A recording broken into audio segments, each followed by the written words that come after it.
Hello, this is Jeremy Coates, and thank you for joining me for this episode. Today, we're going to discuss how to learn market research for your business's development. This podcast is dedicated to the entrepreneurs that are trying to make a difference in the world. I am your biggest fan, and here's to dominating your personal and professional lives. Hello, my name is Jeremy Coates, and thank you for listening to the Innovative Marketer Podcast. It is not always the best product or services that will dominate an industry.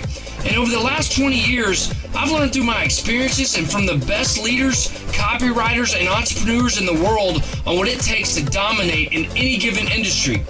After studying all of the pains and challenges that entrepreneurs face, there are three areas that are crucial for their salvation. We call it the Innovative Marketing Trinity.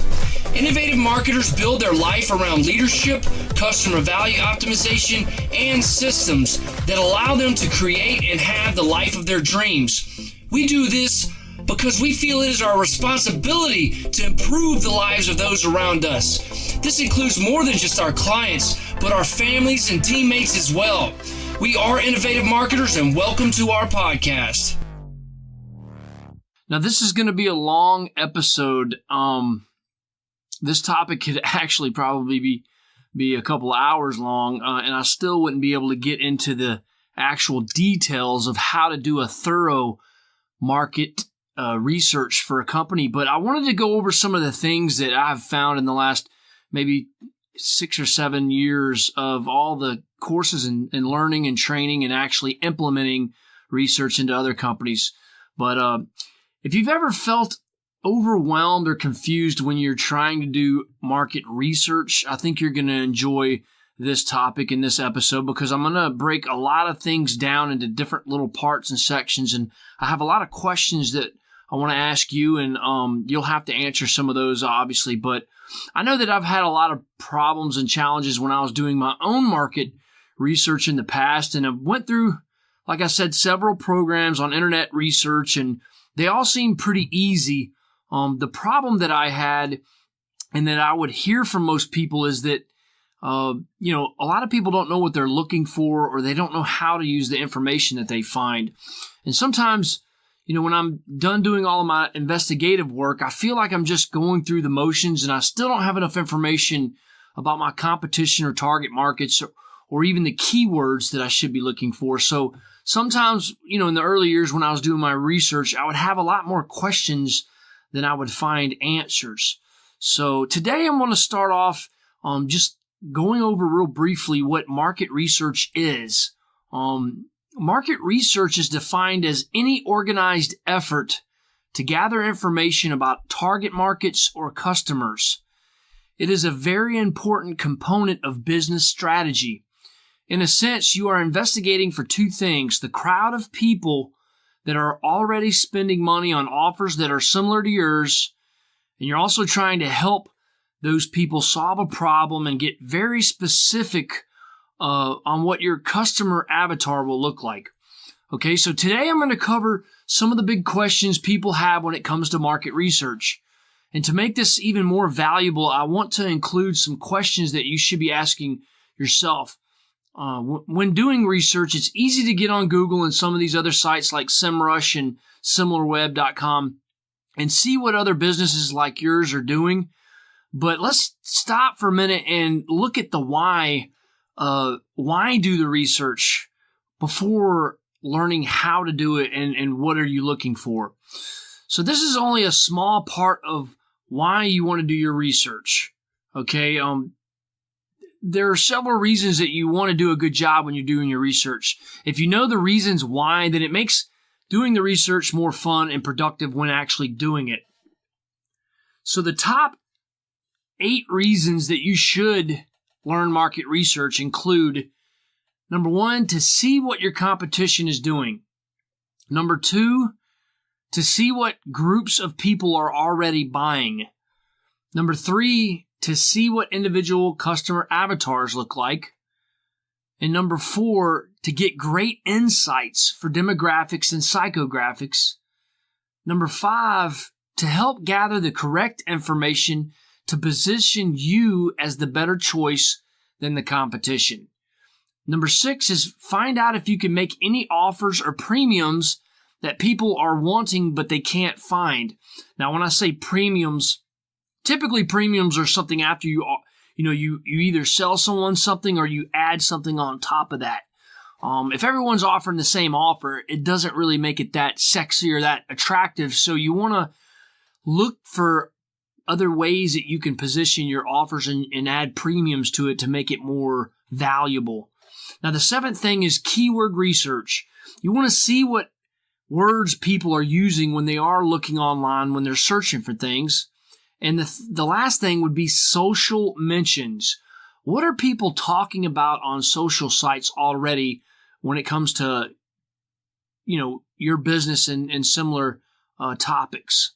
Okay, so knowing why you're doing the research is probably just as important as the research itself.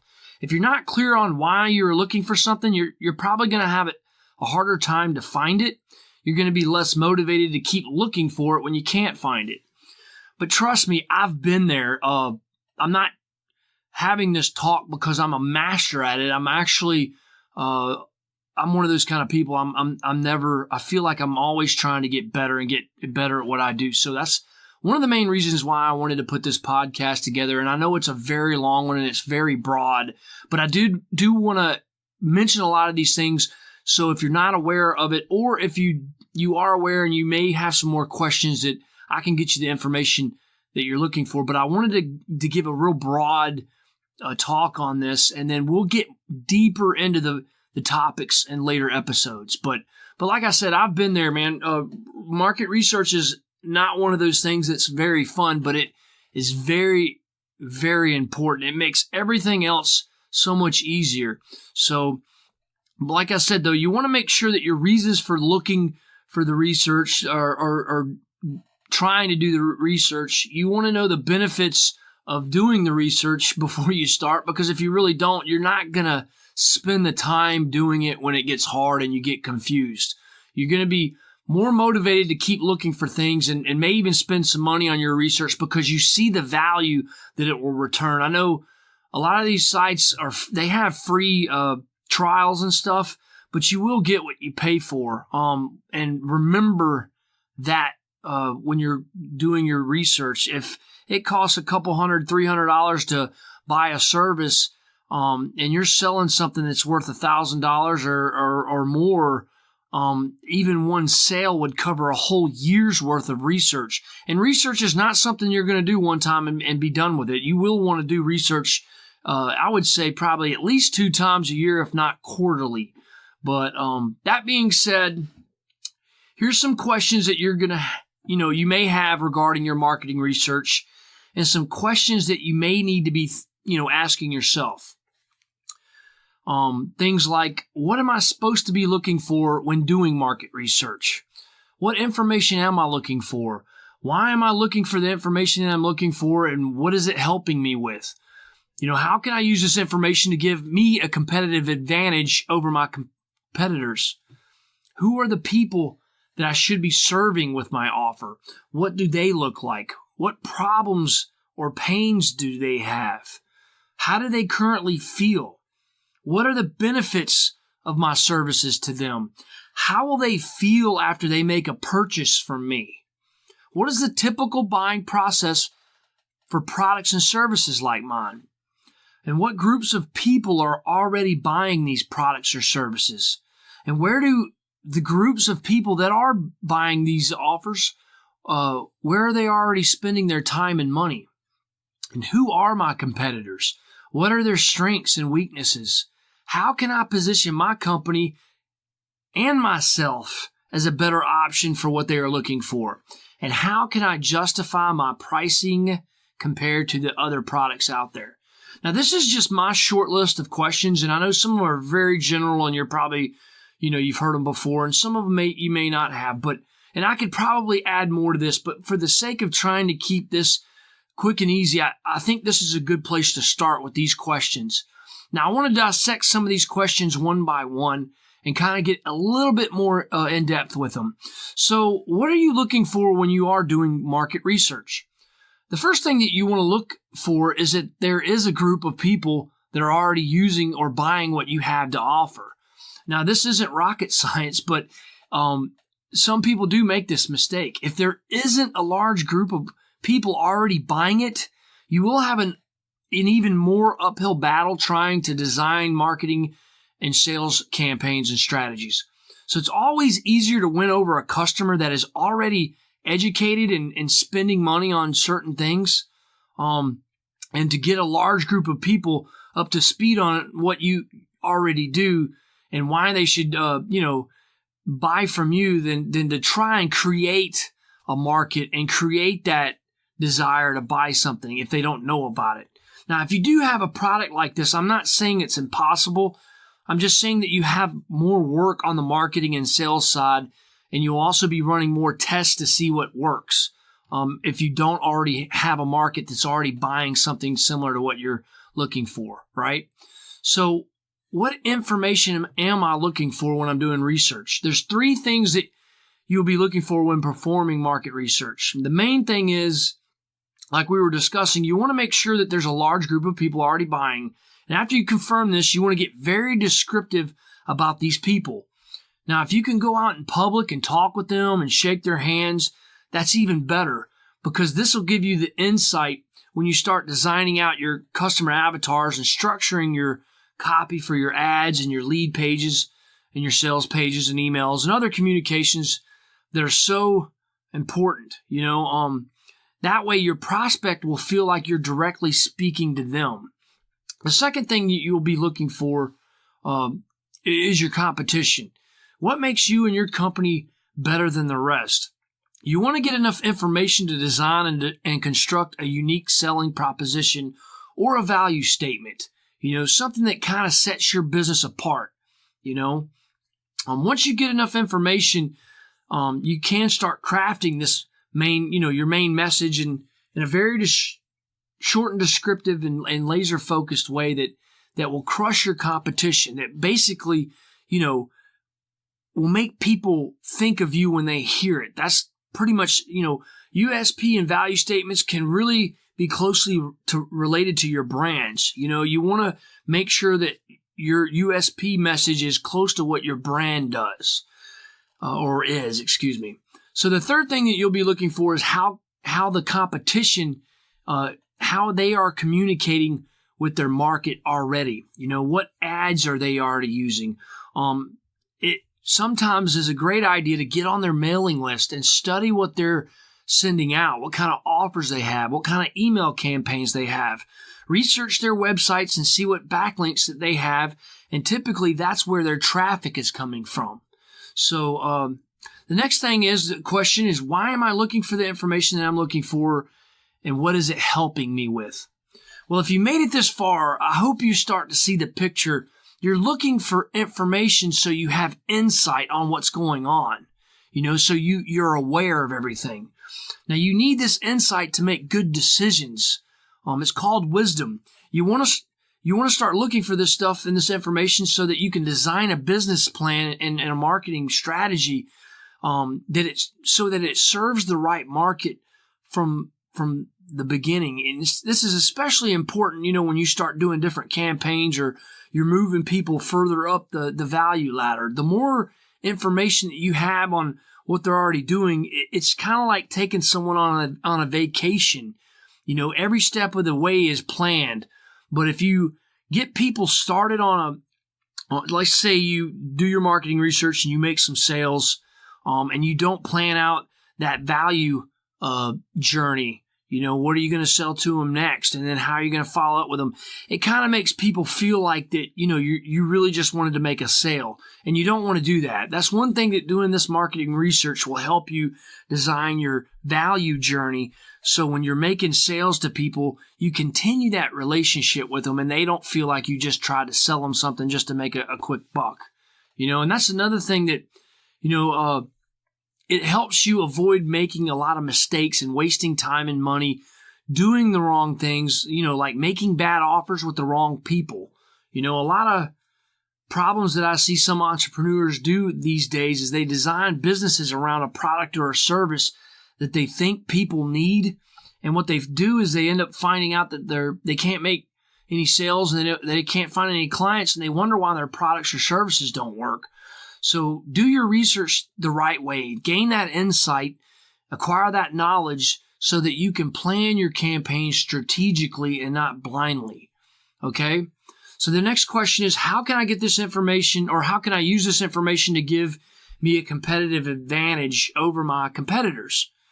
So when you gain the knowledge of where your market is and what they're doing and what your competition is doing, and what their offers are, that's when you'll be in a great position, because you'll know what people are already looking for and what your competition is offering, and you'll see gaps or areas that you may be able to give them better offers, a package deal like a premium, or even give them a better warranty or guarantee.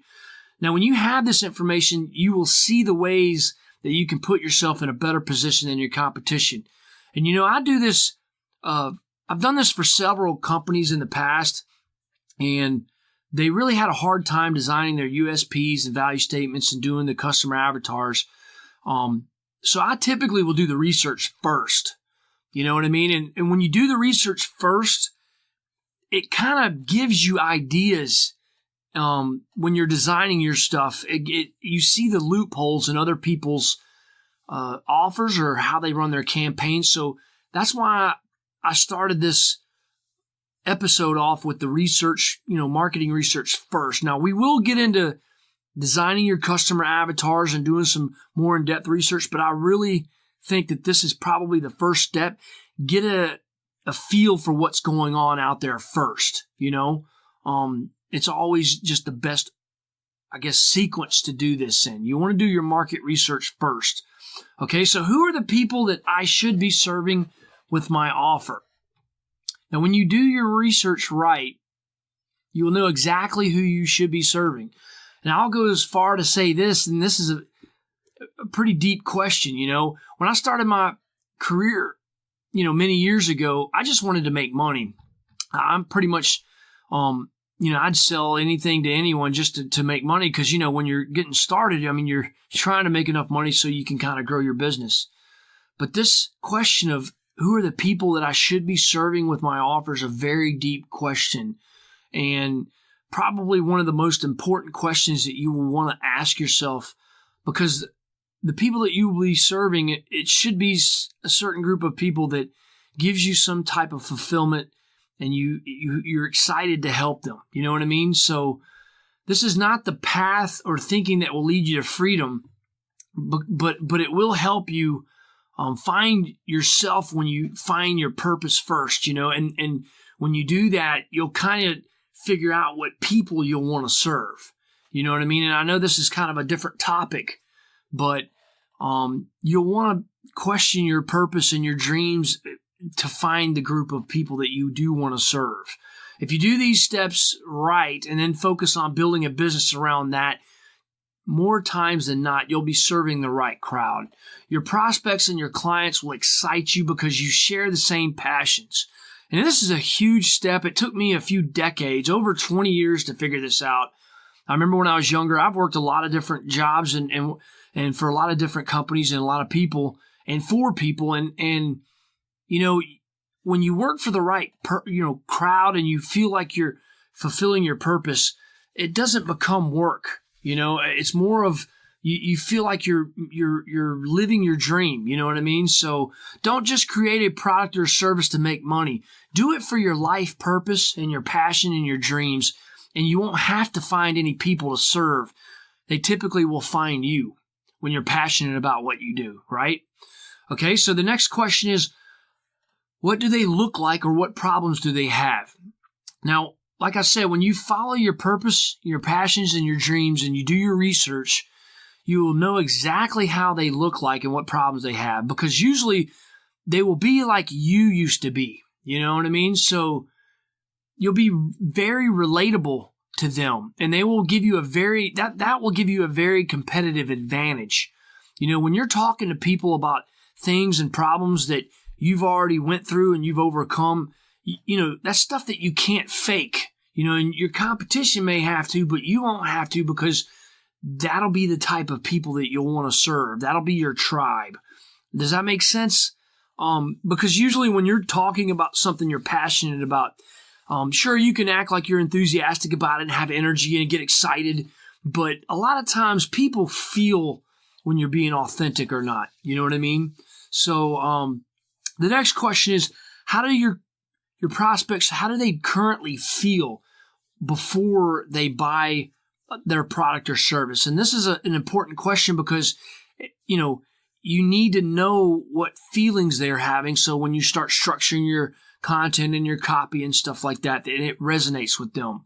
And it's a great question because if you don't have a relationship with your audience yet, you can use this to your advantage. Because, you can go out there and start learning, about them before you build that relationship with them. You know what I mean? So they'll feel more like you know more about them than you do. It's kind of like when you meet somebody in person and they really don't know anything about you. And I compare that to somebody that when you meet them, they kind of already know a little bit about you. And you feel like you've known them your whole life. You feel that connection. You know what I mean? That's kind of the same principle. It's always good to, you want to know how people are feeling or what they're going through before you really get to know them or meet them sometimes. It just puts you in a better position. So if you know what type of feelings or emotions they're currently having, you'll want to make sure you put that stuff in your headlines and your content that you're producing. Because that way they'll be more attracted and motivated to stop what they're doing and listen to what you have to say. Now, you can do some great research on reviews, good and bad, from your competition.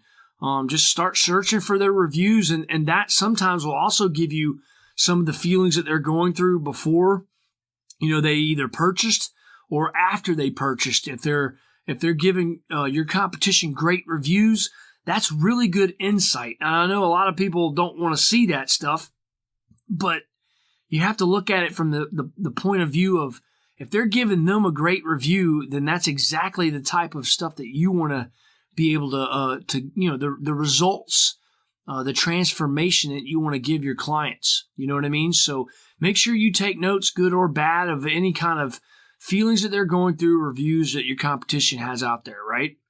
Okay, so the next thing is, what are the benefits of the products or services that I offer? Now, if you don't do the research correctly, this is a very tough one.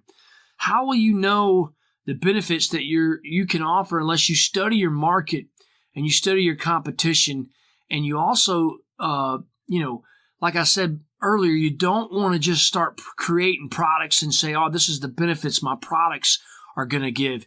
You need to make sure that the market, they will be the ones that tell you what benefits they're looking for. So you have to do this research right and really design a 3D view of everything. That gives you the awareness to know how to structure your offers in a way that it will give benefits to others, the benefits that they're actually looking for. I know sometimes I'm guilty of it too. I'll start designing some copy and I'll start writing out the benefits, but sometimes it's really good idea to look at the benefits that your clients are already giving reviews over, and they're already looking for, before you start designing them from your perspective or your point of view. You want to make sure you look at those benefits that they're looking for from their point of view, right? Okay, so the next thing is, how are they going to feel after they make a purchase? And once again, similar topic. You want to look at it from the customer's point of view. One thing that really helped me is learning about their, people's emotions and, the emotions that your prospects are going to be going through and the markets that they have, and go through those old reviews. This is very powerful information. If you can make them feel the emotions of success or glory, after you made that, after they made that purchase, your job is pretty much done. You know what I mean? But you have to be able to articulate that or describe that feeling, or that, that feeling of success or glory after they make that purchase, and describe that to them and make them really feel it. You know what I mean? And that's the kind of research that you want to do. You want to make sure that, you have this information so you can craft your message and your material around that. It pays to find these emotions and repeat them back to the prospects or the prospective markets over and over again, because most people buy with their emotions first and they justify it with logic. So you want to make sure that you have descriptive lists of their emotions and what they're going to experience after they buy from you. I promise you that'll be worth it. Okay, so the next question is, what is the typical buying process for products or services like mine? Now, a lot of people, we asked this in the old days, and when I was, a lot younger, in like the 90s and early 2000s. And the new trend going around today is, funnel hacking. Another term that I like to use is actually the customer value journey. You want to know the process that people are already buying in. It doesn't matter if it's a click funnel or a sales funnel or a sales process. You just need to know what the process is that your target market is already taking. That way you can set something up very similar, and it doesn't make them feel nervous or scared or uncomfortable. They're already buying something in that process or that way, so it just feels natural to them, right? Now, you can find this when you do your market research, but if you can't find it, start buying from your competition. Start getting some quotes from your competition. Get on the phone and start asking questions to the right people. But you do need to find this out, at least from a couple, 2 or 3 companies. I know Russell Brunson talked about this in some of his training. He would literally call people up and ask them their pricing and ask them how they design their prices and literally he would get on there and he wouldn't even have to buy stuff from them. He would just ask them how everything works. Typically, he wouldn't ask salesmen this. He would find somebody else, like a receptionist or somebody, and just kind of ask them questions. But it's really a great idea for any business. You don't have to act like you're spying on them. You can act like you're a customer, and if you feel guilty about spying on them, then go ahead and make a purchase, because no matter how much their purchase is, you're going to make that money back one day, or it will save you from making some mistakes. I've actually spent $5,000 on a product once to learn how this company structured their sales funnel and their deals and stuff. And I've spent probably more than that over the past 10 years learning how other coaches operate their companies. But point being, it's don't be scared to spend money, because look at the other side of the strategy is you should be making way, way, way more money back in gross revenue than what you're going to be spending on your research. So don't be scared to spend money on it.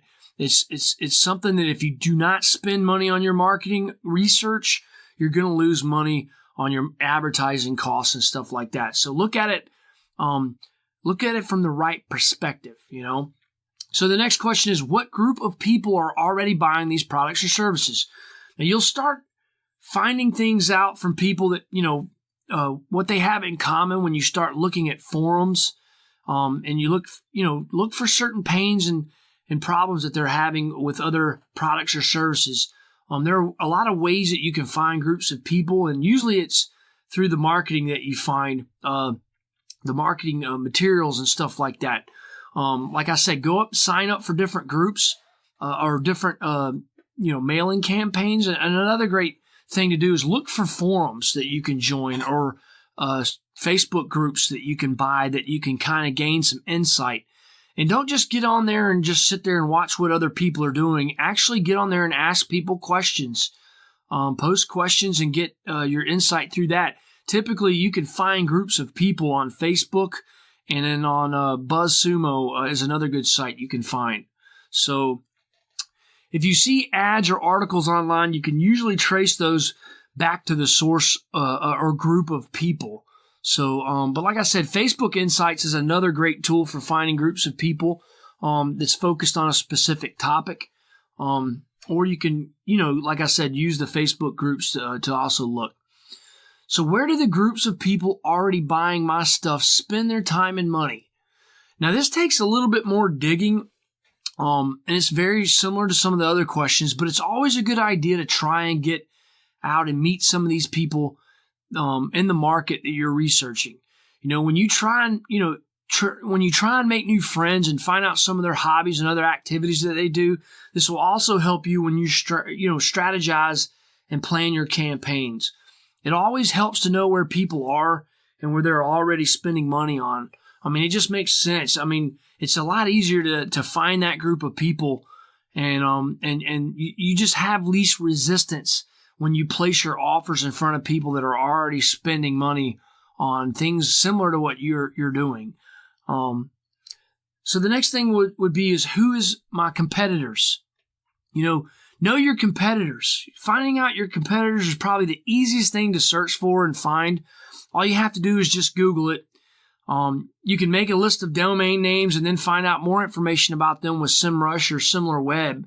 Using these sites, you can get an idea of where the competition is getting their traffic on the websites, and you can find out if it's organic or ads. If it's organic, you can find out what their keywords are. If it's ads, you can look and see what sites they're using their ads on, because you can find out what their backlinks are. The backlinks will either tell you where they're posting content or placing ads, and what other companies are referring them business. So that's another good point. You want to find out if there's other companies that refer them business, then they probably would be the type of company that would refer you business, as long as you have a good company and a good product. So either way, these are resources that you can tap into, and that's what you're going to look for these things for. That's the reason why. Okay, so what are their strengths and weaknesses? Now, you'll want to do some digging on their websites like we mentioned before. The good news is, just by going to their websites, you can sometimes you can see their retargeting ads if they're putting them up other places. Because when you go to their websites, you'll fire the pixel that they have in their code on their websites, and then when you go to other websites, their retargeting ads will pop up. So sometimes this is a great way that you can kind of strategically find out what types of other retargeting ads they're using, or what kind of weaknesses that they have if they're not using retargeting ads, or you'll also want to take notes on their unique selling proposition if it's obvious. If it's not, that's a good note to take, because you can structure a unique selling proposition that will catch other clients or prospects, I guess, that they use, or clients that they have. You can catch their attention. Also, pay attention to what kind of lead magnets that they offer, if they do or if they don't. If they have a newsletter, sign up for it. And if they don't, just take note of that. Because if a lot of people in your industry or your competition aren't doing newsletters, it may not be a good idea to start one. But, you just want to make note of what they're doing. Some of this stuff you just have to test and see how it works out. But just, go through their about pages and see what it says, and any information that you can learn to help you design your offers and ads and make them in a different way that might be more enticing to their prospects, their current clients, is a good idea. That's why you're looking for that stuff. Okay, so how can I position my company as a better option for what they're looking for? And that's pretty much similar to what we just discussed. If you do the research right, this question should answer itself. You'll know exactly how you can structure yourself as a better a better option for your than your competition has. Now you want to make sure that your offers are a better choice. And when I say this, you don't want to try and be all things to all people with your offers. You want to make sure that your offers are not focused at, for everyone. You want to make sure that you have your target market and your customer avatar very descriptively designed and written out. If you scare some people off when you're putting out your offers, this is normal, because they say that you want to scare off a certain amount of people, but the other people the offer should resonate for. But the thing that you don't want to do is try and make an offer for everyone, and that's what a lot of rookies do. They try and make the offers to where everyone will buy something, and you don't want to do that. You want to have a specific offer for each offer that you have, and each lead magnet that you have should be more appealing than your competitors or whatever. So the next question is, how can you justify your prices compared to other products? You can't just justify your price. You have to let the market justify your pricing. And some strategies suggest starting at a low price and working out your details in the sales process first. Now, when I was younger, I did this because it's kind of hard to work out kinks when you're not making sales. A lot of people are like, don't lower your prices. Well, sometimes you need to lower your prices to gain some traction and get some revenue coming in, and then you make adjustments. Because after time, you'll start raising those prices until you're comfortable with the amount of sales that you're getting and the amount of value that your clients are getting from that purchase. Now, one point I want to make that's clear: market research is not a one-time thing. It's like I said, it's a periodical thing. You should probably plan on doing some research, okay, at least a few times a year. And I know we've already went over this stuff. Nobody likes a friend that doesn't know a lot about them, and prospects in your audience are no different. They love it when you write to them like your best friends and when you have offers that's just sometimes exactly what they're looking for, the things that they're looking for their whole life. I just want to briefly cover that one more time. I know I mentioned it a few times throughout this conversation. Now, the last thing we're going to say, if you want to learn market research, don't forget the keyword research. Now, this is probably the most important type of research to do. I mentioned this last because it can sometimes be the most confusing.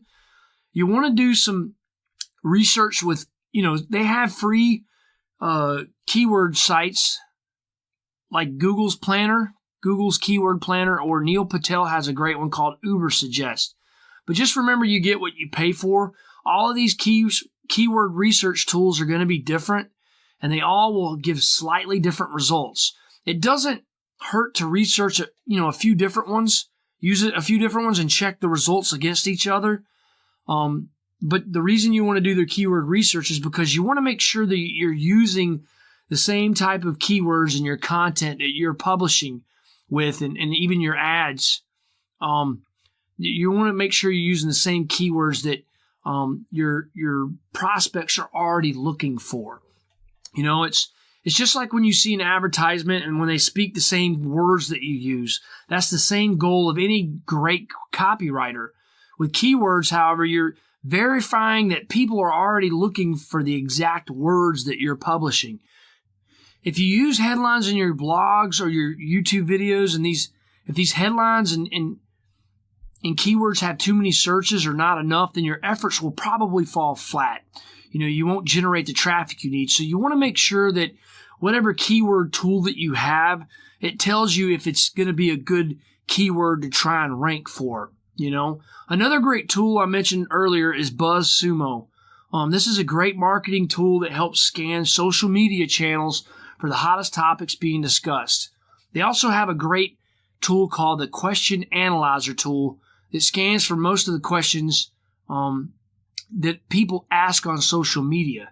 And that's really important. A lot of coaches will tell you to do those ask campaigns, but if you're limited by the audience that you already have, you might not be able to do a very good ask campaign. So this Question Analyzer tool has a really great reach, and it can help you gather more intelligence across a wider platform than just asking people on your mailing list or in your audience what they're looking for. So like I said earlier, I could write a book on these topics that we've covered today. This is a long one, but the point I'm trying to make is your market research is very important. It can be you can be the best marketer or funnel builder or closer on the planet, but if your message falls in front of the wrong crowd, it will always struggle. There's a great story by the master copywriter Gary Halbert I want to share about this before I close this out. Gary once was teaching a classroom of students, and he was teaching them about copywriting and selling by direct mail. And one of the questions that Gary liked to ask his students was this: if you and I both owned a hamburger stand and we were in a contest to see who could sell the most hamburgers, what advantages would you most like to have on your side to help you win? Now, the students would list several advantages like location or sesame seeds on the buns, superior meat, or the lowest price, and so on.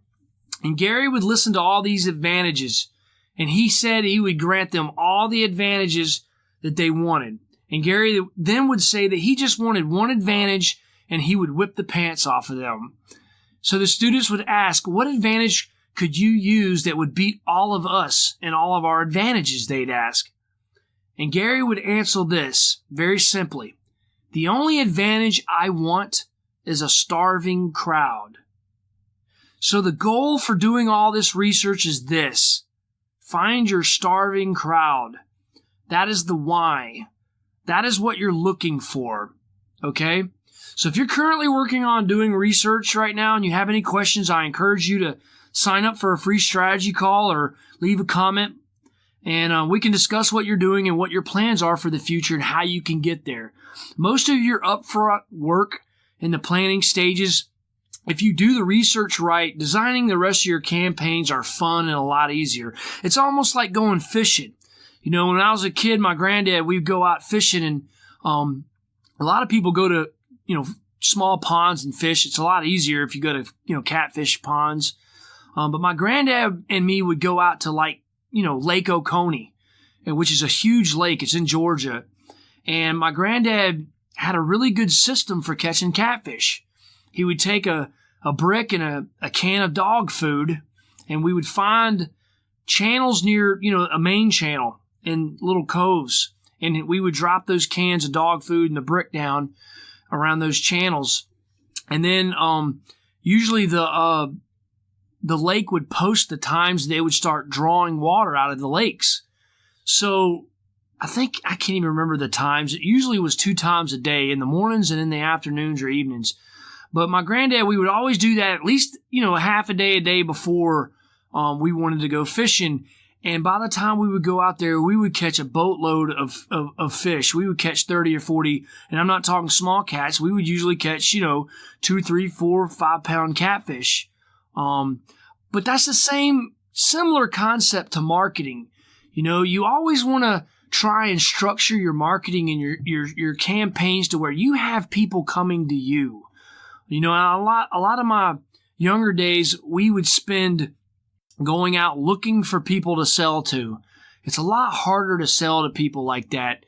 You want to shift your mindset and always have people coming to you. That law of magnetism that John Maxwell teaches, and Dan Kennedy has a magnetic marketing, and a few other people.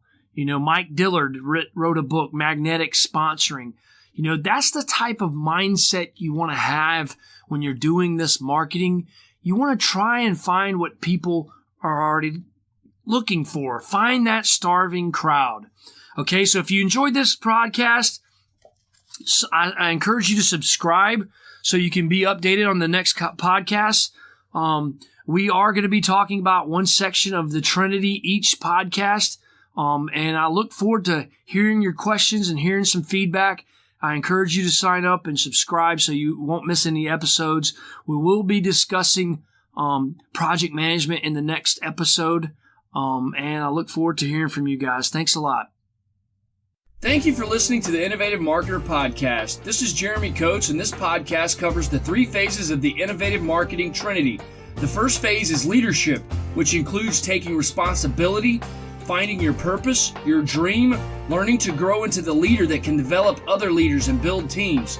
The second phase is customer value optimization, which includes assessments, research, describing your perfect client avatars, USPs, direct response copywriting, designing content that drives traffic, and how to read data and key performance indicators so you know how to scale and when to scale back.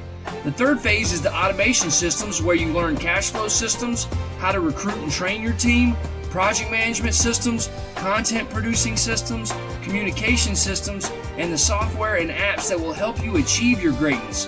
I encourage you to download the episodes and listen to them again, and leave me a review, good or bad. I'm here to help anyone that wants to get better, and I am also on a growth plan of my own, so let's take this journey together. If you have any questions or suggestions, you can email me at jeremy@innovativemarketing.pro.